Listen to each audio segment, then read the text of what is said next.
Hi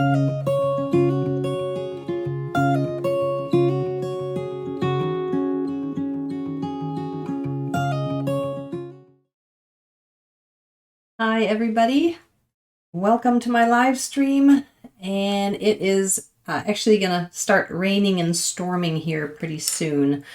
So hopefully all internet will continue to work and electricity and all of that. So if for some reason I just completely cut out, that's what's happened. So we may have to continue it tomorrow. Or you know what, if that happens, which it could, I'm probably just going to record this separately and then just add it as a lesson like I normally do 24 hours later. So yeah, I'm not sure if that's going to continue the live stream. So anyway, welcome. Yes, we're expecting like 2 or 3 inches of rain tonight, which is major. But it is spring in Charleston, and that's pretty typical. All right, so the last, quite a few of the live streams recently have been really advanced. And so I thought, you know what, back up a little bit, and I am going to carve just a very simple 2 apples and in shallow relief.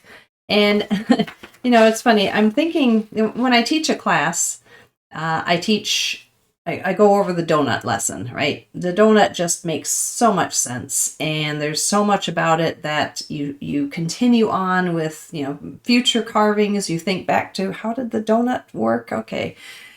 But I have to say, there's a part of me that just sort of wants to retire the donut.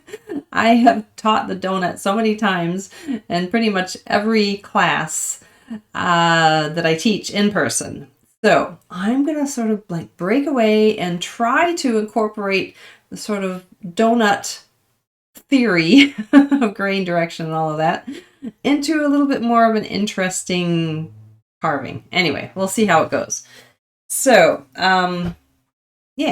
I already transferred the drawing onto a piece of basswood, and all I did was take a template and use carbon paper and just trace the lines.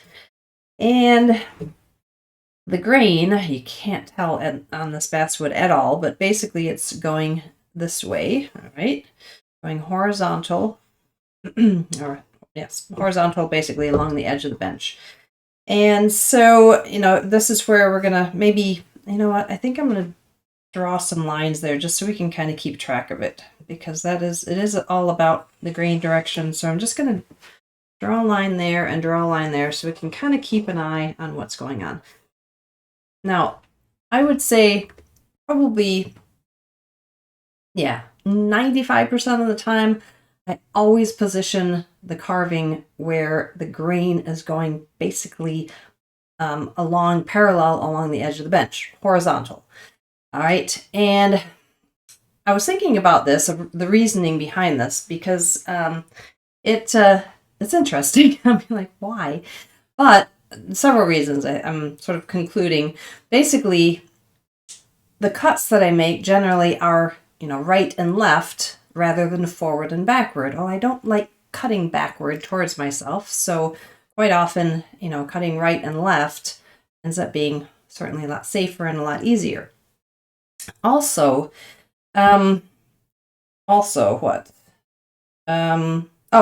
Yes, basswood is really hard to see grain sometimes, and if you just randomly set it whichever direction, it's really hard to kind of figure it out. And so as long as you keep it consistently where the grain is going this direction, you don't have to guess.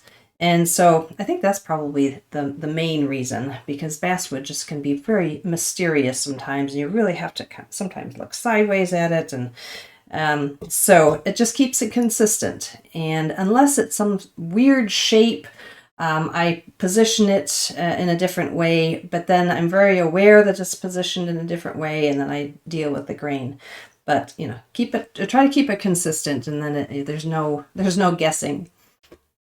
Okay, so the grain is going this direction. And so what I want to show you this is I'm going to start, basically, I'm going to mark at the top where, if you imagine there's going to be a tangent line going across there where the grain goes, right? That is basically the point where the grain is going to switch, where the direction of my cuts are going to switch. There's another one at the bottom. Okay, now if you've carved the donut, this is going to be very familiar, right? But this is just a, oh no, my pencil lead broke. Just a misshapen donut. I better need to get a different pencil. It's a misshapen donut. It's an apple-shaped donut. Okay, so we've got the top of the grain there, bottom of the grain there, or whichever way you want to call it, but basically where the grain switches. And then there's also going to be a point right there and there. Okay, again, where the grain is sort of at the end. Now this is a little bit, some of the donut theory will work on this, some won't, but this area is really easily going right across the grain, so that's not an issue. All right, so the reason I'm showing you this is because I'm going to take my V-chisel and I am going to outline this. All right, I'm going to take and go around the outline and start to lower down the background so I can get into carving it. Now, the reason I'm doing this now is because there is potentially, if I take my V-chisel, there is potentially places where I could end up snagging in the carving. And that's why I'm going in the direction that I'm showing you. So let me just draw an arrow down to there. Going downhill, basically. From here to there, and then from there to there. And from there to there. And it really is kind of almost straight across the grain. So I think we're good there. We're doing another thing here, basically here, start at the top, going downhill to there, and from there to there. Okay, now I want to just get a little close up of this, or explain a little bit more why I'm thinking this. All right, so let me show you what's going on with this. So I'm going to take my V-chisel, and let me just show you, maybe this is going to show up a little bit better. I'm going to take my V-chisel and I'm going to start to carve this. Now, it's going to make a little bit more sense once you go more at a 45-degree angle to the grain. Because when you go like this, the V-chisel, this side of the V-chisel is going against the grain there and potentially snagging that area, the background. All this is going to be carved away, so this is the direction that you want to go. This side of the V-chisel is making a very smooth cut along the edge. Okay, so that's what I want to do. If I was going in the other direction, of course if I was going in the other direction here, it's actually potentially going to be snagging into that side of the donut. All right, so sometimes having something visual makes a little bit more sense. So I'm going to show you something here. Imagine that is grain. Okay, imagine my fingers here are grain. It's just enlarged. All right, so if I was going to take my V-chisel and I was going to go in that direction, do you see how it's just going to really open and snag right into the grain there? But if I was going in this direction, much smoother, it's going to go smoothly along that edge. Okay, so sometimes you just need something enlarged to help it make sense. And I've seen a lot of different examples of how to explain that, and it really, ultimately, it's bringing the tool in the wood and just seeing what happens. Now, the thing is, basswood is extremely forgiving, right? So it doesn't really matter. I could probably go the same direction all the way around, wouldn't have an issue. But when I start this little area there with all these little fragile pieces, that's when you want to be a little bit more careful. Okay, so I'm going to go ahead and do this, go in this direction. And okay, notice I'm leaving the line, but I'm getting really close to the line, just next to it. Now this is actually kind of an awkward cut coming back towards myself. Normally I would rotate it so I carve away and it's just a little bit easier to control, but I don't want to be rotating this all over the place and getting things confused. So just gonna come down to there. And now there's also, as it comes close to the stem there, what I'm gonna do, I can use a mallet and that will just sort of lightly tap it, all right? So because I don't want to chop off the stem, I could very lightly like that, or I can go like this, and as soon as I get very close, I kind of do a little bit of a wiggle of the tool, and it stops before that. Now this part here is going to go pretty much right across the grain, or yeah, across the end grain. All right, now this is where I need to be a little cautious, all right? That V-cut, again, it's basically like I was doing on the outside here, because there's a slight curve to it. I'm going to go that direction and that direction. And as I said, it's going to be a little bit more important on this because let's just say, for instance, you know what? Let me zoom in a bit so we can really see what's going on with that. Okay, so I'm going to go ahead. I'm going to do it correctly on the top here and just clear that away. Okay, let's go that direction. Now, if I went the same direction on this side and just plowed that away, more than likely it would end up splitting right there because that's where the grain is, and it would basically catch. Okay, if I go in that direction, that's where the direction of this V-cut is really gets important. So go in this direction. And you know what? Honestly, sometimes you just need to lose a few stems so you can sort of say, note to self, don't do that next time. So, and that's how I learned a lot of this. Okay, from there to there. And then same thing here, but it's reversed. All right, let me just draw the arrows from there to there. And there's sometimes when I really have to just sit there and think about, like, now, what am I doing? What direction should it go? Or, you know, even after doing this for over 30 years, I still have to stop and really think about it. Okay, and that saves that from breaking. Now, this side, go all the way around.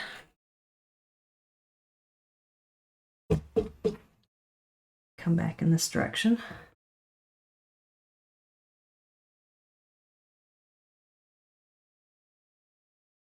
Okay, and again, the only reason I'm going in any particular direction is so that if anything snags, anything goes against the grain, it's going to be in the background and not along the edges.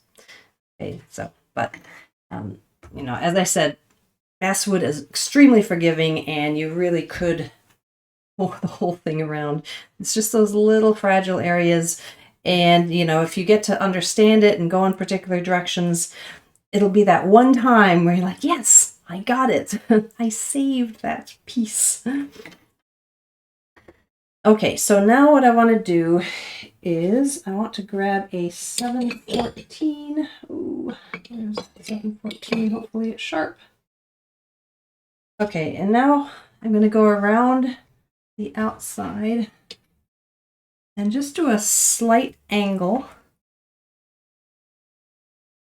down towards that V. I'm actually going to stop it right at that V cut. I'm going just a little bit below, just a little bit below the V chisel. Hold on a second, there's a question here.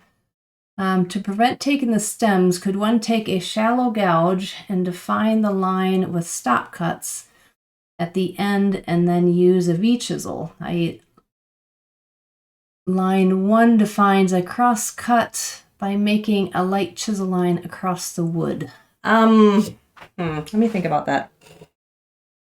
I generally don't do stop cuts until I do a V cut. All right, and because what he's talking about is basically just making a cut right into the wood without V-cuts at all. And the reason I always do stop cuts after the V-chisel is because the V-chisel clears the wood, and basically it just allows you to get the full depth that you need. And it's the problem with doing stop cuts, generally, that I've found, you don't take the V-chisel first, is that there's pressure. When you think about the shape of a chisel or gouge, it's basically shaped like a wedge, and there's a real possibility that you could just shift it, push, like if you were just going to outline the stem with just straight down cuts, then there's a real potential of it shifting one way or the other, and even more potential of breaking it. So I generally take a V-chisel and basically, I'd say, especially if it's a deeper carving, deeper than like a 1/16 of an inch, I'm talking, we're not talking major deep, but if you, this is probably about maybe 1/8 of an inch deep, but even as shallow as this is, I still would really hesitate to just do a stop cut without doing the V-chisel. I hope that answered that question. I don't see the tool number on the site. Thank you. I have to get back into this. Forgive me. 714. Oh no, what happened to my... All right. Sorry. I'm going to have to just tell you there's going to be very few gouges used in this lesson. Because, did you see what happened? I basically hit that and... Hold on a second. Let me see if I can really fix this quickly. I hate that when technology does things weird. There we go. Okay. There we go. Okay.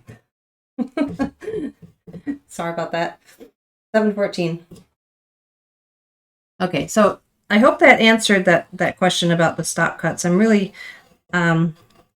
hesitate a lot to just do straight down cuts right into wood.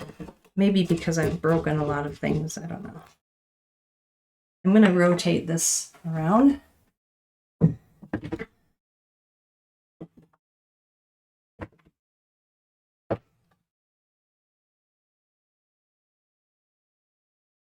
Okay, so what I'm doing, you notice the way that I'm pushing forward.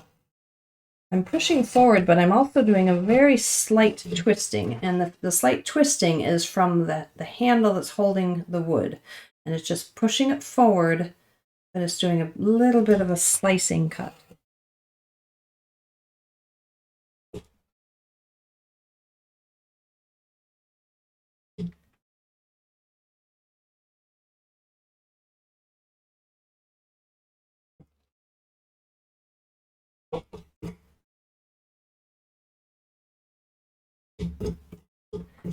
Okay, so do you see I'm taking this just a little bit below that V-cut, and now I'm going to go back around with V-chisel.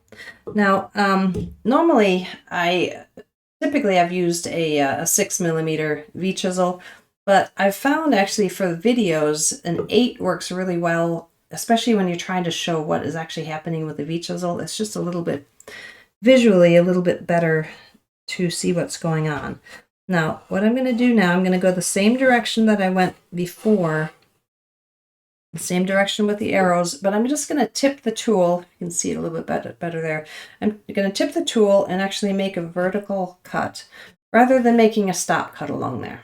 All right, I'm actually using my V-chisel to make the final edge around the apples. Around here, I might end up having to use, make a vertical stop cut to define that, just because it gets a little awkward getting a tool into this, so we'll see.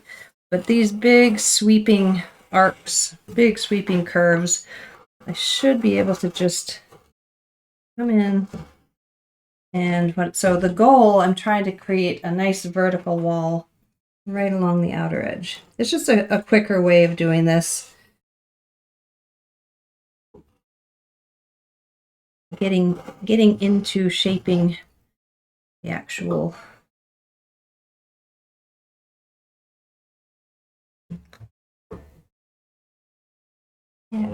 carving itself. Yeah, I think I'm going to have to, yeah, as it gets into this tight little area. But really what I'm doing here is I'm just kind of pushing and I'm shearing that wall. And it does a couple things. It makes that more of a vertical edge, and it also does a final cleanup on the outer edge. All right, I'm going to go ahead and see if I can do most of this. Now you can do all of this with a 6mm V-chisel, but like I said, I'm just using this large one just because visually it's sometimes a little easier to show what's going on the camera. Okay, so you might want to, on your template, actually draw all the arrows. And I'll go ahead and do that on when I make the template for this lesson, but just because once you carve the first background down, then you're not going to have the arrows left. Yeah, it gets a little tight in there.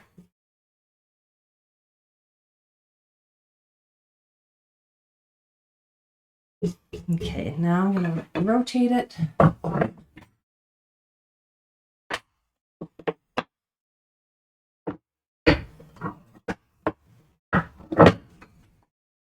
And do the same thing here. Start here, go in that direction. You start right at the point where the grain switches.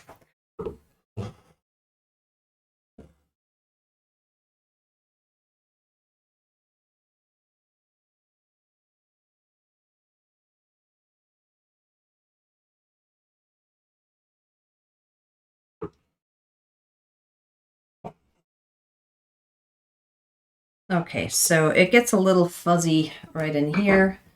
So I'm just going to go ahead and take this number 314 and just do stop cut there just to clean up those little inside corners.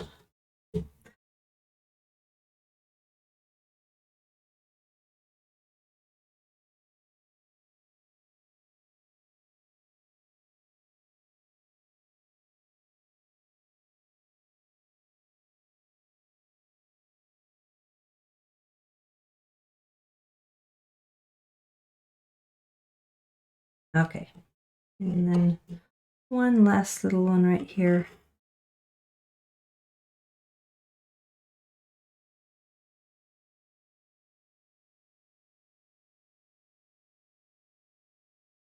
Okay, now, okay, the background is pretty much done.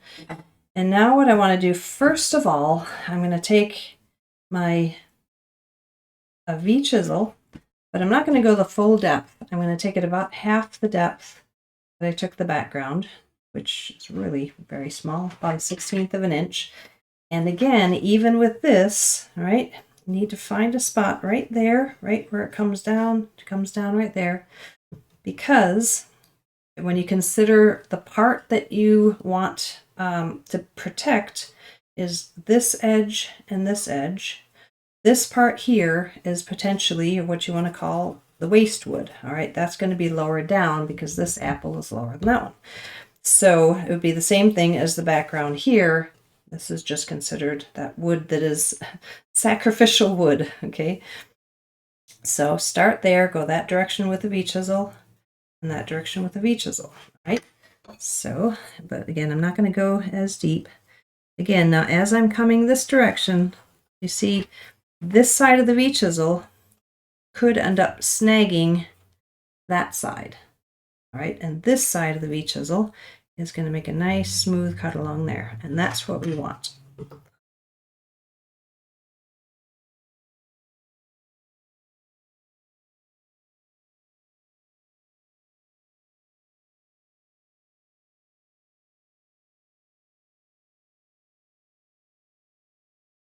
Okay, and then I'm going to take, oops, sorry, that was the 8mm V chisel, and now we're back to the 314.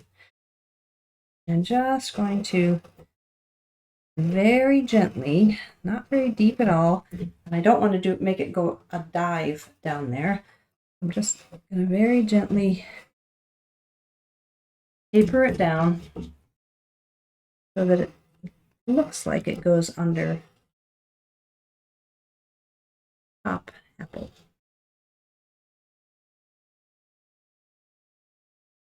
Okay, so now each one of these, obviously there's some tool marks in there, so what I can do, basically come in around here and I'm going to get rid of the tool marks that way. Ooh, Grain's doing something weird. I think we have a little bit of a dive happening. Normally you wouldn't be able to do this.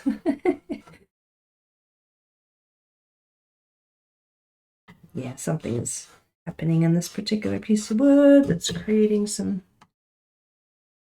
interesting things. Okay. So now after I do that, I'm just going to go back around with that V chisel and do a final cleanup in case there's just some fuzziness that was created from that last cut.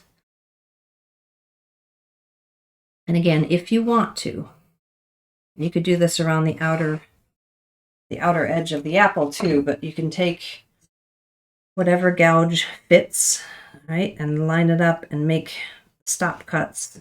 The difficulty is as it gets a little straighter here, you're probably going to need to use maybe a number 2. It's going to end up kind of having a little bit of a scalloped edge. So, but you could do that in place of the V chisel. You could do that all the way around here too. You could make stop cuts along and then just go back and clean up the background up to that. But as I said, the V chisel sometimes, especially when you have these long sweeping cuts like that, it works quite well sometimes. Okay, now I'm going to go and start at the top again, find those top and the bottom, and find those places where that, if you imagine, basically you draw a tangent where the grain goes, and that's where that is. And this now, for rounding over the apple, same direction, same exact way as a V chisel, from there to there, there to there.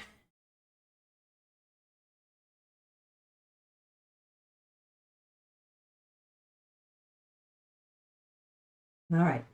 And this is really the more critical part right now. I mean, the V chisel, yeah, you can kind of get away with a lot of that. But rounding this over, this is really what this lesson is about. And so I'm going to show you basically, if you can take, this is a number 314, and I'm going to take off the corner. And this gets a little tricky using the gouge like this, just because very, very shallow relief, there's this side of the tool really wants to snag. So quite often what I do is I turn the tool over and just take little corners and segments of it off. Now this is where I'm going to show you something. Let me just draw something. Typically what you're wanting to do when you're doing very shallow relief, you basically imagine this is what we have now, right? Get a square corners. Let me get it a little bit bigger than that so you can see what I'm doing. Okay, so we've got a big corner like that, right? You want to have this really like a quarter round, all right? And so you'd basically take off 45-degree angle, and then you take off that segment, and then you take off that segment. And you just keep taking off facets until this quarter round. So the trick with making this apple look like it's very round, and this seems kind of counterintuitive, but basically you're only going to be rounding off from a quarter round from about as deep as you've taken this All right, however, if it's 1/8 of an inch, you go in 1/8 of an inch to the surface and you round it over just to there. And this whole center is not going to be carved. And it's amazing. Basically, you're really tricking the eye into thinking that it is fully three-dimensional. So just take off little segments. And then I'm actually going to get rid of pencil lines because that gets a little distracting. All right, now I'm going to come back in this direction. And again, oops, 314. Again, you can try doing bevel side up, but it gets really awkward, right? But I wanted to show you one other thing. This is where it's called a back bent gouge, right? Curves, basically it's curved this way. The bevel is on top. So if you have one of these, sometimes it allows you to get that rounded, all right? It allows you to lift the tool off the wood a little bit higher, but there's still that possibility of the corner kind of digging into the surface. But that is one way to get that get access to that curve. All right, but I also like to show, not so you don't have to depend on those really specialty tools. There are many, many ways to do this.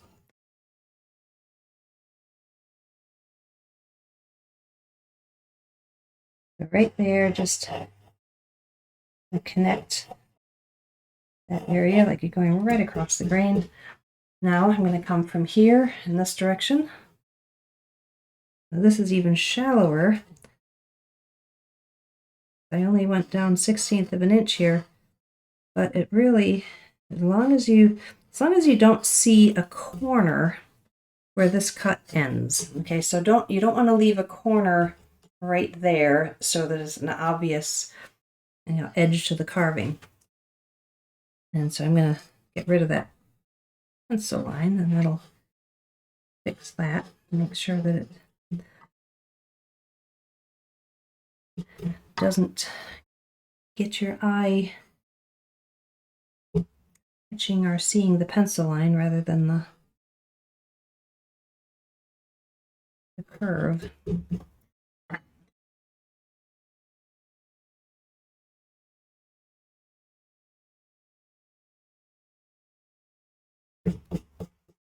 Okay, so let's just look at it straight on. Sometimes looking at it from an angle can get a little confusing.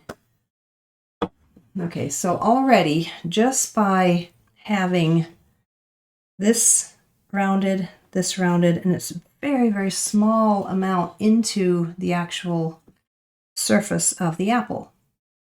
Now, one thing I have to do is actually separate that so that the stem looks like it's going into it. I need to make an edge there. Okay, so anyway, that is really how to do that. And I'm going to do this, the lower one, and I'm going to take this, just a very slight edge there. All right, so the stem goes into there. Don't want to forget that. Okay, so now the same thing here. Around that.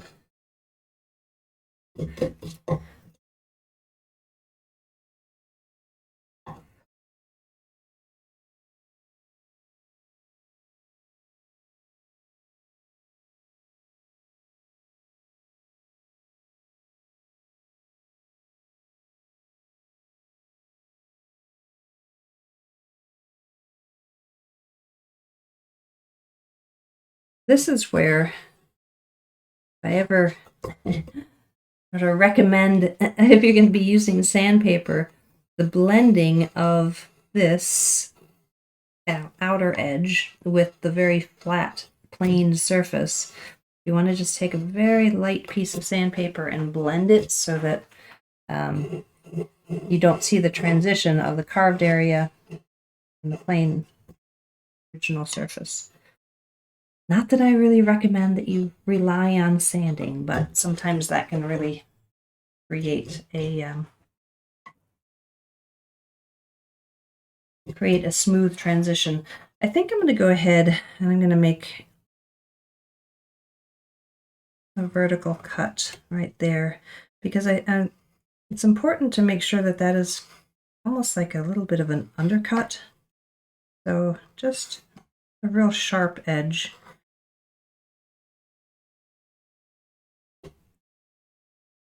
Yeah, it's just not quite. Yeah, anyway, there's a little bit of roughness. So I'm just going to go and take that a little bit more. So there's a real sharp edge. But the thing about this sort of sloping down area, definitely don't want to make it look like it's got a scoop in it. So it's important to make sure that it is very, very gradual. So you don't even see the diving down. So you can take it and kind of taper it into the surface here. Okay, what's the question here? Does sanding result in a fuzzy looking effect in basswood? Well, that's one of the reasons I don't like to sand. I don't like to sand any wood personally, but it definitely can. But at the same time, when you have a real obvious, just plain surface, and then you have the start of the carving, sometimes it blends it a bit more. I actually don't recommend sanding much at all, just because you certainly don't want to rely on sanding with any kind of carving. You just don't want to rely on that as the final. But the biggest problem with sanding is once you start on one side, you kind of have to do the whole thing because it does affect the surface, and basswood is just, it's not very nice to do that. But yes, you are very correct on that one. Okay, let's see here. Okay, so very, very slight rounding just along the outer edge. And, your eye is basically seeing that, and your brain is recognizing this as an apple, and it is basically filling in the, saying, hey, that's round. I'm going to go ahead and work on the little stems here.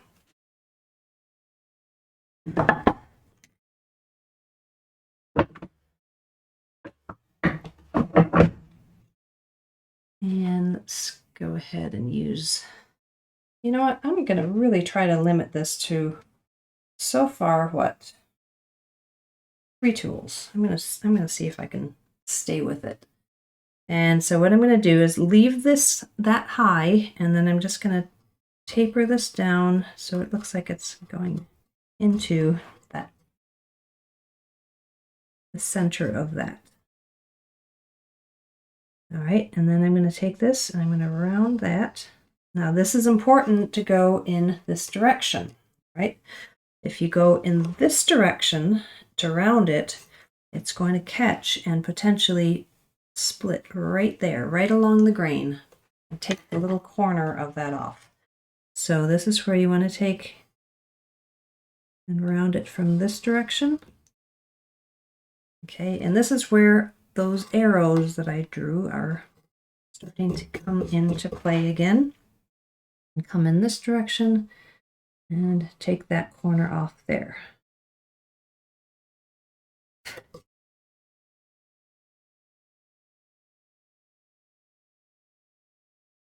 Okay, now this is a little different. This is this side going in that direction, this side going in that direction.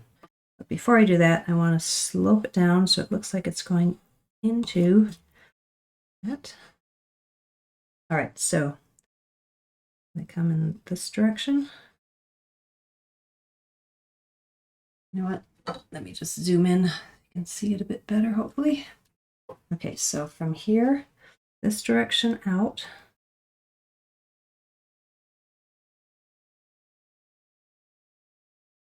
And this direction down this way.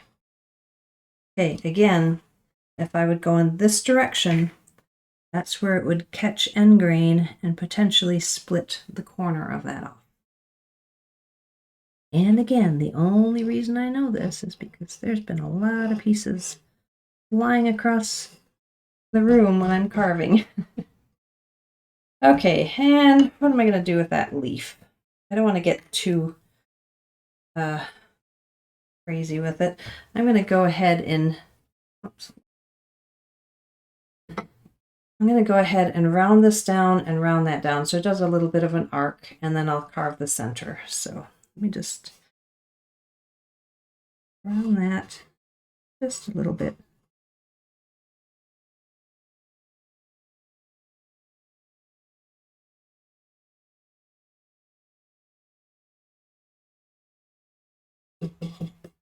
Okay, and then I'm going to take the chisel and just a little bit of a arc to it. And now I'm going to go in this direction.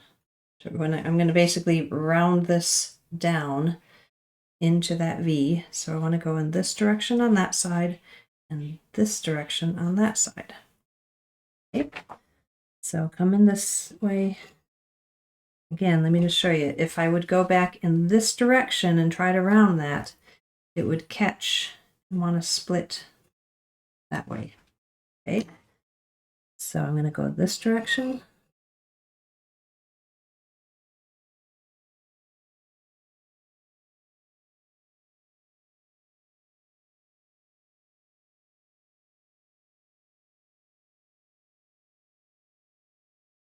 Now this side, go in this direction. From here, go down.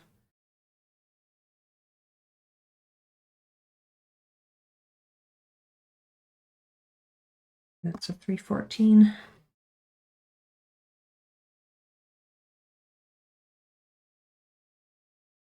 All right.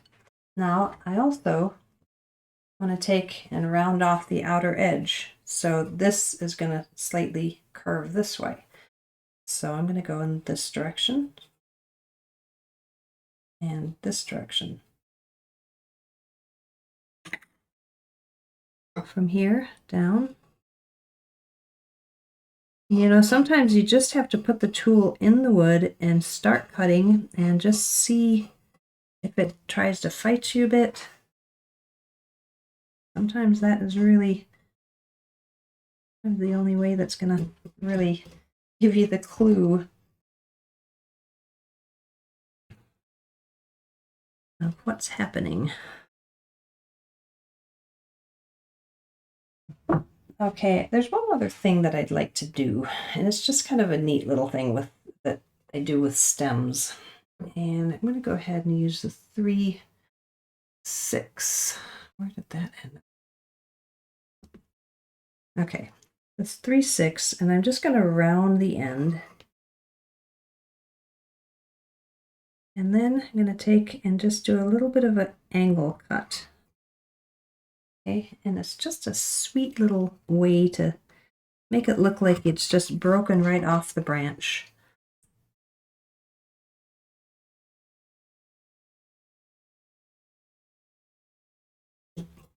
All right, so it's surprising what that little detail does. You know, it just makes it look like it's snapped right off. All right, let's just see how it looks on that side. Okay, so as I said, you could if you see a lot of really obvious tool marks around the outer edge, you could sand or just leave it. It doesn't really do a lot. But anyway, so there it is. We're started at the basics. And so I am actually going to be teaching a class in Ireland. I'm heading to Ireland, not next week, but the week after. And I thought, you know what? I'm just over the donut right now. I'll come back to it, I'm sure. So what do you think? I need some feedback. Do you think that is going to be a very good starter lesson and, you know, and kind of a replace of the donut, and also do some other fun things, sort of as a very, very beginner lesson, and just getting things started and understanding grain direction and all of that. So anyway, I have to think about that, but who knows? Maybe it'll now be the everything beyond the apple, because it's just a bumpy apple. But anyway, yeah. If you have any suggestions, if you have any suggestions on this, if this is a little too advanced, or maybe there's too many things involved here for beginners, I don't know. Anyway, give me some feedback. All right. I think the apple works for a beginner lesson. Okay. Well, these poor people in Ireland are going to be the guinea pigs. But no, I'm really looking forward to it. I'm going to be gone for several weeks, actually 4 weeks altogether, because we'll be doing some family things. And so I'm going to have to figure out what I'm going to do for the live streams while I'm gone. And I'm thinking either I will be recording in advance. It won't be live, but I'll be recording something like this, and adding them. So you're still going to get lessons, and I'm not sure how that would actually work as a live stream, just with the hour difference and all of that, or 5 hours difference.